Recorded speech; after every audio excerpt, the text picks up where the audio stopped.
Hey guys, I'm Angel here. In today's video, we'll be going over my top 5 movies of one of my favorite actors, the late comedic legend, John Candy. John Candy died in 1994 at the young age of 43 from a heart attack.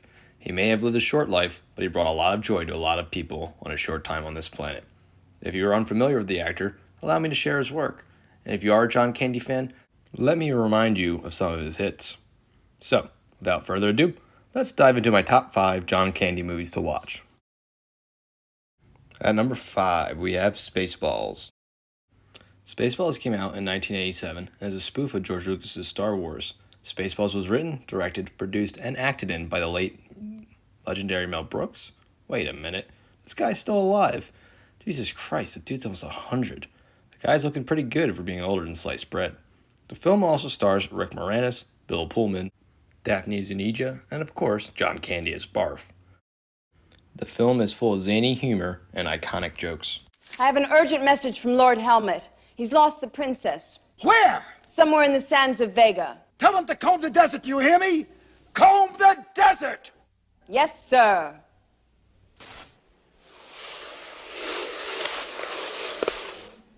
Sir? What? Are we being too literal? No, you fool. We're following orders. We were told to comb the desert, so we're combing it. Found anything yet?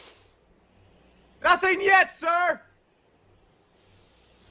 How about you? Not a thing, sir.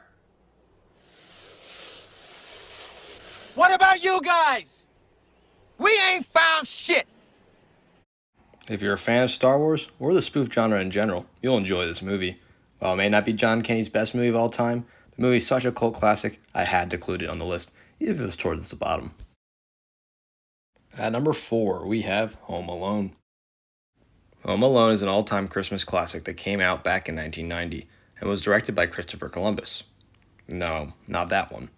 The one that didn't sail the ocean blue in 1492. And while Macaulay Culkin's Kevin McAllister and Joe Pesci and Daniel Stern's Wet Bandits are the stars of the movie, John Candy ate up every second of the limited screen time he was given. His character, Gus Polinski, escorts Catherine O'Hara's character, Kate McAllister, from Scranton, Pennsylvania to Chicago via his traveling polka band's moving van. What many don't know about John Candy's performance in Home Alone is that he improvised virtually all of his lines, filmed all of his scenes in less than a day, and practically did it for free. He was only paid $414, which is less than what the production spent on pizza deliveries. Candy did the role as a favor to the producer, John Hughes. So, while most of you watching this have probably already seen Home Alone, you now might have a newfound appreciation for Candy's comedic wit, knowing all of his scenes were improv. At number 3, we have The Great Outdoors. The Great Outdoors is a comedy classic that came out in 1988 and was directed by Howard Dutch. Dance! Dance! It stars John Candy and Dan Aykroyd. John Candy's character, Chet Ripley, and his family plan on taking a relaxing family vacation, but little do they know, Dan Aykroyd's character, Roman Craig, shows up uninvited to their vacation. Chet Ripley is now stuck with Roman Craig, who is his brother-in-law, and his family for a week in the great outdoors, and Chet is not happy about it. The man is an ass!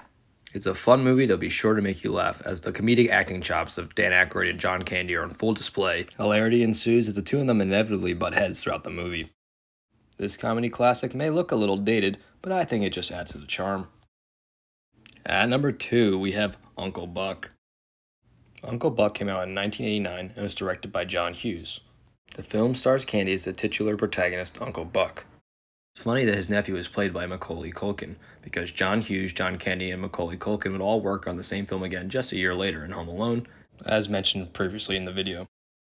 The plot of Uncle Buck revolves around Buck babysitting his nephew and nieces while the parents are out of town. The sister-in-law is very reluctant to let Buck babysit because she thinks he's an unreliable bum, which is partially true. He prides himself on his carefree lifestyle, he makes his money off of rigged horse races, and he is a heavy drinker and smoker. Plenty of hilarity and drama ensues as John Candy's character tries to tackle the responsibility of raising kids, even if it's only temporarily. The movie is really funny, but it's also heartwarming as the kids' perception changes of him as some bum who's supposedly related to them to their fun and loving uncle. It's a great movie, and I highly recommend watching it, or rewatching it if you've already seen it. At number 1, we have Planes, Trains, and Automobiles. What is quite easily John Candy's best movie, Planes, Trains, and Automobiles came out in 1987 and was directed by John Hughes. John Candy really was John Hughes' go-to guy, huh? Starring along John Candy was Steve Martin, another comedic legend. A lot of those in this video. John Candy and Steve Martin were the only big stars in this movie, other than a random cameo by Kevin Bacon.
Planes, Trains, and Automobiles is the perfect storm of traveling gone wrong. Virtually everything that could have gone wrong for Steve Martin's character goes wrong, and he's stuck with the well-meaning but trouble-causing Del Griff, played expertly by John Candy. Martin's character Neil Page and Del Griff are put together by fate, and fate won't allow them to separate. No matter how many times Neil tries to escape Del throughout the movie, he always ends up getting stuck with him again. It's the king of road trip movies and the best Thanksgiving movie of all time, although achieving the latter title wasn't very difficult. Speaking of Thanksgiving, hopefully everyone listening made it to their destination on time. Thanksgiving traffic can be brutal as it's the most traveled time of the year in America. Hope you all had a wonderful Thanksgiving yesterday, and to my non-American listeners, hope you all had a great normal day. So next time if you're looking to put on a movie and you don't know what to pick, try putting on a John Candy movie. They rarely disappoint, especially if they were one of the ones I just listed. This is Iron Mandrill, signing off. See y'all in the next video. Please like and subscribe.